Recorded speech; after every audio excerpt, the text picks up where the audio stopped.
Hi, I'm Dom, and I'd like to share with you my experiences of the worst year of my life, and how I've got through um, my cancer diagnosis this year. So I want to talk to you about the stuff that you do and don't hear about cancer treatments and cancer diagnosis. So if you've got a few minutes of your time, then if you'd like to have a listen to me prattle on, then feel free. Uh, it all started for me last year, November the 8th. I actually had a toe operation, and my operation was just to straighten up my toes after I'd actually run a couple of marathons and maybe damaged my feet in a certain way. I've actually done quite a lot of fundraising for cancer research, ironically. And so I had my toes straightened and pinned, and in the process, I ended up sleeping on the sofa for a short while I had pins hanging out my toes, and a bit uncomfortable catching those on the duvet and stuff. So slept on the sofa for a short while. During that time, I obviously developed a bit of back pain, and not severe back pain, just normal back pain. I thought I've hurt my back with sleeping on the sofa. Ended up at the osteopath, who, and to cut a very long story a little bit shorter, um, ended up with an MRI scan, or being booked for me to have a look at my back and see what was going on. That was booked for January the 16th this year, and actually during the weeks up until that, over New Year and Christmas, I was beginning to feel more and more ill with painkillers for my back, and feeling off my food over Christmas and over New Year, which isn't ideal. Off the drink, didn't touch a drop. Still haven't touched a drop of alcohol since November last year. Um, but yeah, it came to the run up to the January the 16th, and I was hanging on for this MRI scan to see what was wrong with my back. And actually, on the morning I was due to go to the Beaumont Hospital on January the 16th, I woke up in absolute agony. I couldn't breathe. I felt like I was being punched in the ribs, and I didn't know what to do. I was pacing up and down, crying with pain, and I ended up with, even though I only live a mile away from Chorley Hospital, I ended up in an ambulance going round to the hospital because we didn't know how I was going to get in the car and how I was going to get out of the car. I was in a mess. So I got to Chorley Hospital, and they immediately wanted to do a CT scan and to see what was going on. My first thought was get me out of the pain, and they did very kindly fill me with all kinds of morphine, and took the pain away. So in my disillusioned state, I said, right, well, I need to get to my MRI scan. And the doctor kindly said to me, no, no, no, you don't need an MRI, you need a CT. I said, no, no, I need an MRI, I've got this booked, I need to find out what's going on with my back. However, at this point, they turned around and said, no, you need a CT scan, we think there's something wrong with your kidney.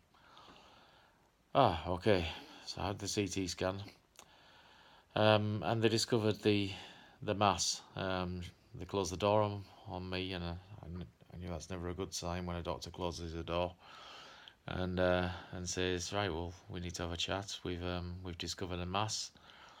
It's a large mass, and this doctor explained to me how even though he's working in A&E, he was an ex-oncology doctor, and he said it looks like a cancerous mass in my backspace, in my retroperitoneum, and I need to go see the oncologist. To give you the full story, this is turned out to be a recurrence of my testicular cancer from 2004. So 14 years later, the sneaky bastard found its way back into my life.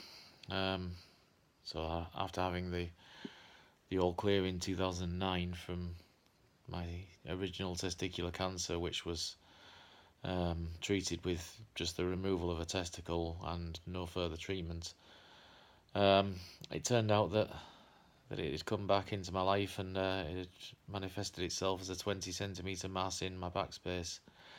Hence the loss of appetite, hence the fact that it was sat on my ureter, blocking my drainage from my kidney, and the kidney pain on that particular day of January the 16th was immense. Obviously, as my kidney was inflating due to the lack of being able to drain away.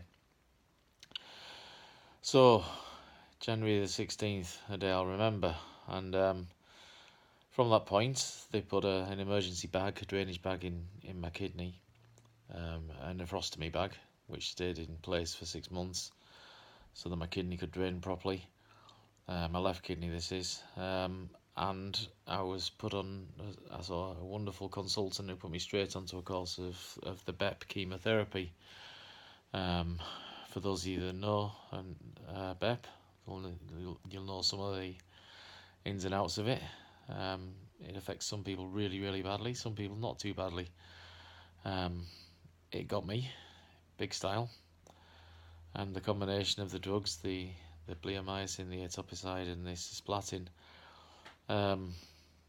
they gave me the usual symptoms you would expect from chemotherapy, or I would expect from chemotherapy. I lost my hair, I lost my taste, but then the side effects that I knew nothing about, the ulcers in the mouth, I had a mouth full of ulcers. At one point, all I could eat was ice lollies, and I remember sitting up at 3 in the morning eating ice lollies because it was the only way that I could soothe my mouth. The neuropathy, the peripheral neuropathy, which I'm still struggling with. I've lost all sensation in the end of my fingers. The fine motor tasks are really difficult. My feet hurt all the time. My hands hurt all the time. I have a sensation in my scalp. Loads of symptoms that you don't know about, and I'll come on to more of those as the year moves on. So I did my 4 cycles of BEP, and it got to the end of April, and I thought, great, I'm now holding out for a scan.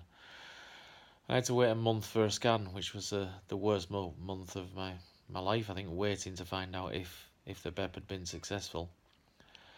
It had been successful, it turned out, in that it reduced my tumour, and it reduced my tumour from 20 centimetres down to a smallish mass. And I remember that day, everybody seemed to be celebrating except me, and I felt awful for the fact that I wasn't celebrating.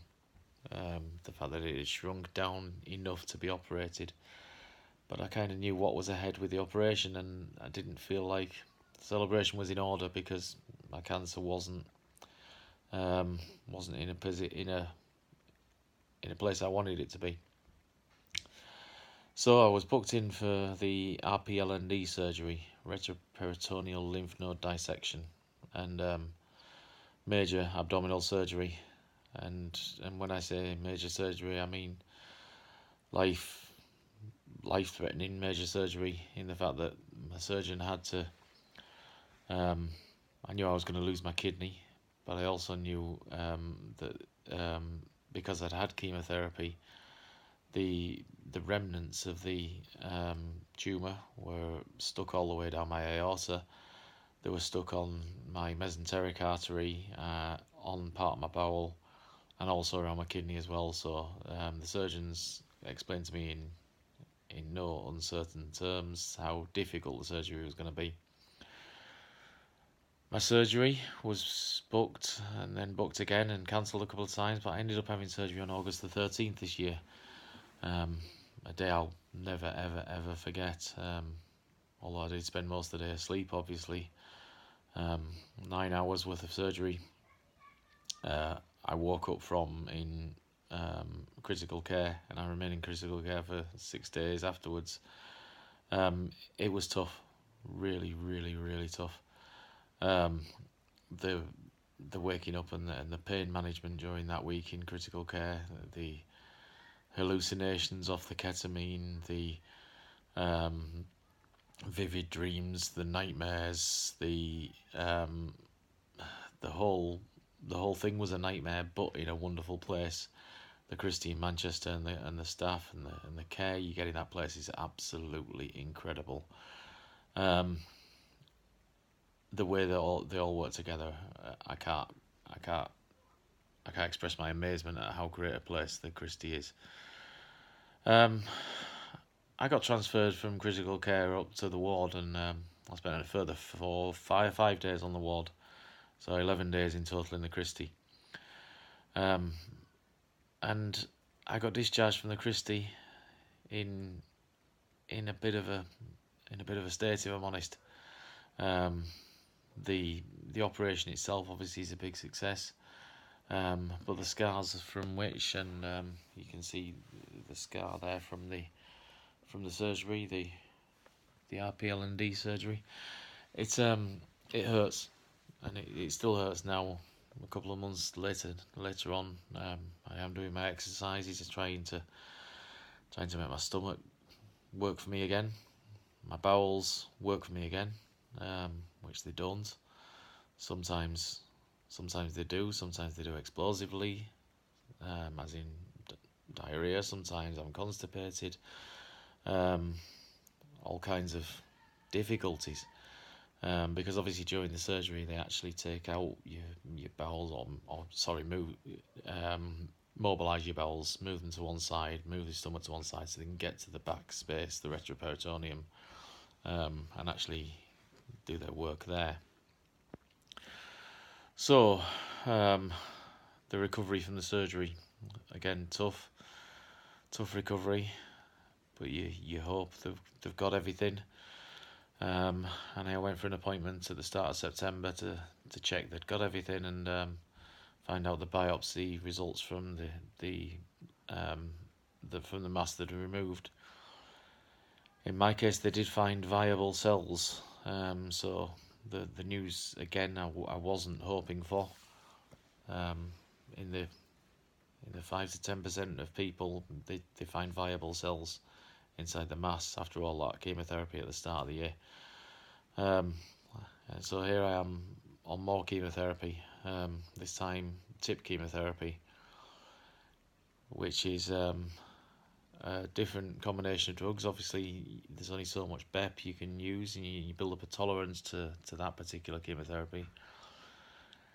So yeah, this time the TIP, paclitaxel, and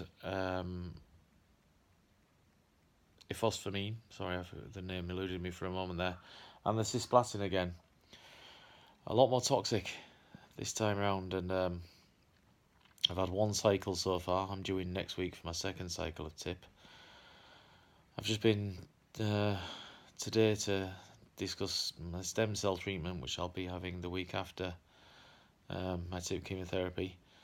My hair has regrown from the start of the year, but again, the TIP is taking that away, and it's actually just to the point you can see my beard's beginning to fall out, and in fact it comes out in my hand really easily there. So it's time for the beard to go, time for the hair to go again, which matters little in the greater scheme of things. In fact, it all matters little, because the fact is I'm here, I'm alive, and I'm happy. I've got a wonderful family around me. I've got lots to live for. I just need to get through this year. Even now, I have worries, I have concerns, I have nightmares, as I'm sure all cancer sufferers do. Regarding the physical symptoms I'm feeling at the moment, I'm still on high dose painkillers. If I'm honest, the back issue from the start of the year has got worse and worse throughout the year, and it turns out that I have a couple of prolapse discs as well, for my sins. I'm waiting for spinal surgery at the end of the year, hopefully, once I've finished all my chemotherapy, and then they'll consider my spinal surgery. So at this point, I'm sore hands, sore feet, sore head, a lack of energy. The bone ache from the tip chemotherapy is awful. The tip tends to give me more flu-like symptoms than Bep did. So like I say, lack of energy and bone ache being the majors.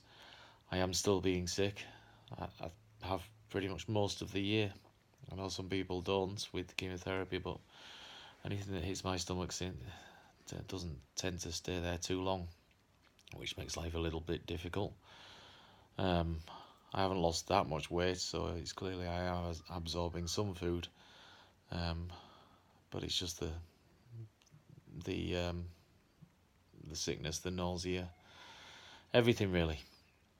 I wanted to tell you this story, mainly as a story about testicular cancer, but a story of um, how important it is to be aware of your body and to keep on keeping on checking. My testicular cancer from 2004 started off with a large testicle. 6 months later, it took to diagnose with the doctors prescribing me antibiotics for water infections, etc. Um, I thought that my orchidectomy, my testicle removal, had got all my cancer. It clearly hadn't. Um, and these symptoms that I've got from this secondary testicular cancer are so vague in the first instance and so difficult. Who knows how long my testicular cancer has been growing in my retroperitoneum? But it has. I would urge everybody to check themselves. Starting off with young lads, checking your testicles for any change at all. Go straight to the doctor. Anybody with any change in their body should go straight to the doctor. I've lost both my parents to cancer, prostate cancer and pancreatic cancer, and probably through, if I'm totally honest, through late diagnosis in both their cases for both my parents. I'm lucky.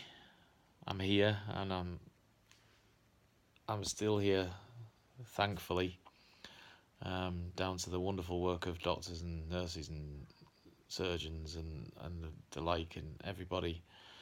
I've got the wonderful support of an amazing family, and despite my grumpy appearance, I'm happy with life. I love life. I do want to get back to work desperately.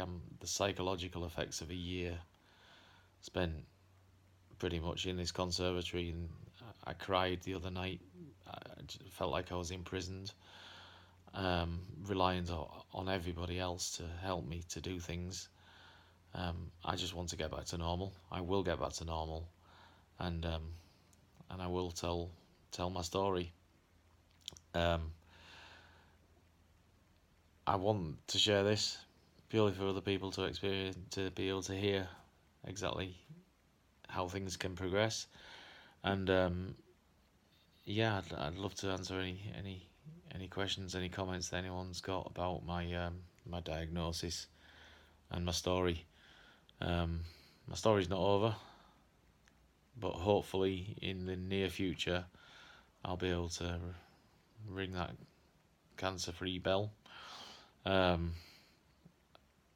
the meantime, obviously, I've got to finish my chemo, go through my monitoring. I mean, my monitoring is going to be for 10 years now, I guess.